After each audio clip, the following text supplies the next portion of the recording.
Za mnoge Hrvatice i Hrvati koji žive van Hrvatske, folklorni su plesovi i pjesme na osobit način neka vrsta povezanosti s domovinom, pa tako povodom Dana narodnih nošnja u Mađarskoj Hrvatske samouprave 16. okruga i Čepela organizirali su prigodno obilježavanje u centru Budimpešte. Program je započeo okupljanjem u centru grada na trgu Ferencijek, nakon što su se sudionici uputili na zajedničku šetnju u narodnim nošnjama ulicom Vaci.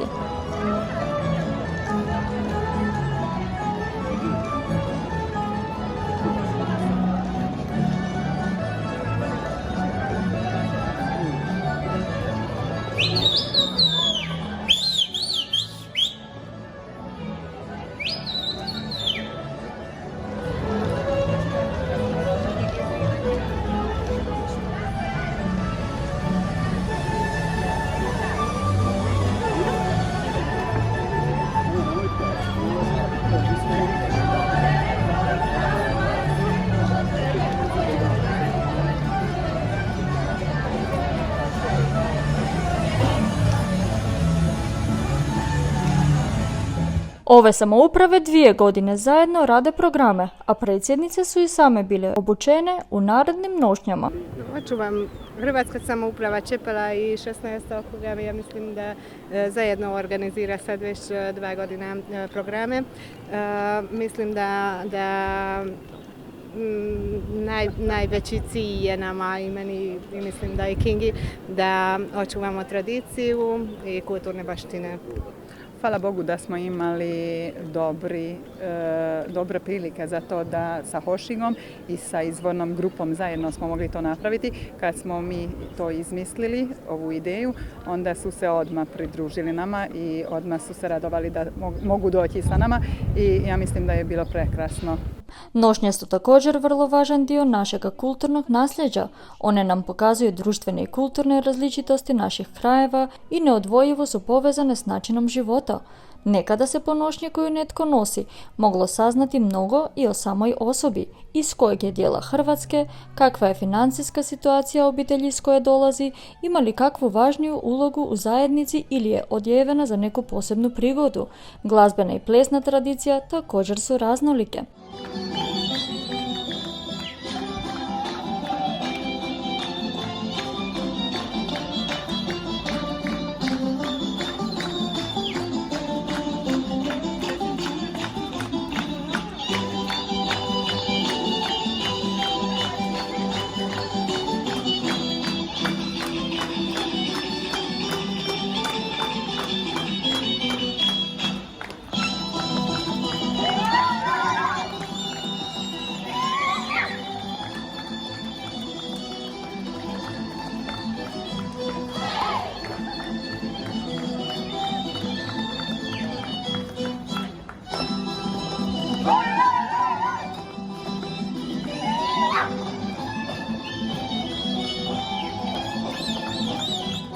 Hošigovi učenici koji uče plesove pod mentorstvom profesorice Andreje Balint prikazali su jedan dio hrvatskih plesova, nakon čega su članovi Hrvatske izvorne folklorne grupe pod mentorstvom voditeljice Eve Španović predstavili još jedan dio bogatog hrvatskog folklora.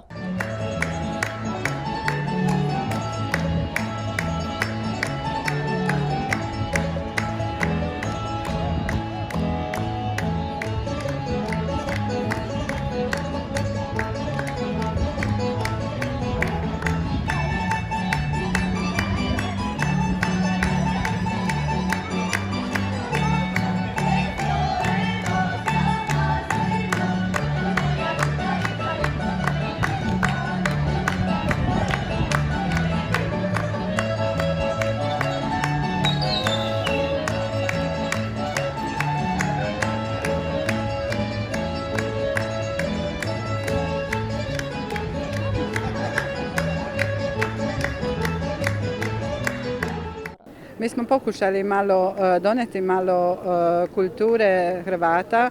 Uglavnom mi čuvari običaja smo santovačke pjesme i plesove predstavili. a djeca iz škole, iz hrvatske škole, pak pomorske. Događaju su nazočili veleposlanik Republike Hrvatske u Mađarskoj Mladen Anderlić, ministrica savjetnica u veleposlanstvu Republike Hrvatske Maja Bajić te ravnateljica Hošiga Ana Gojtan. Posebno sam zadovoljan time što je Hrvatska bez razmišljanja prihvatila sudjelovati u ovako nečem javnom obilježavanju tog dana narodnih nošnji. Jel? To je jedan ovak tradicionalni običaj u Mađarskoj. Međutim, vidite da evo, mi smo među rijetkim, kako Mađari kažu, narodnostima koje se pokazuju. Jel? I ja sam zbilja ponosan i zadovoljan što Hrvati ovdje u Budimpešti imali su vremena i smisla i želje da učine ovaj dodatni napor, evo, i da malo pokažu i Hrvatsku i sebe u centru, središtu ovoga prekrasnog velikog grada Budimpešta.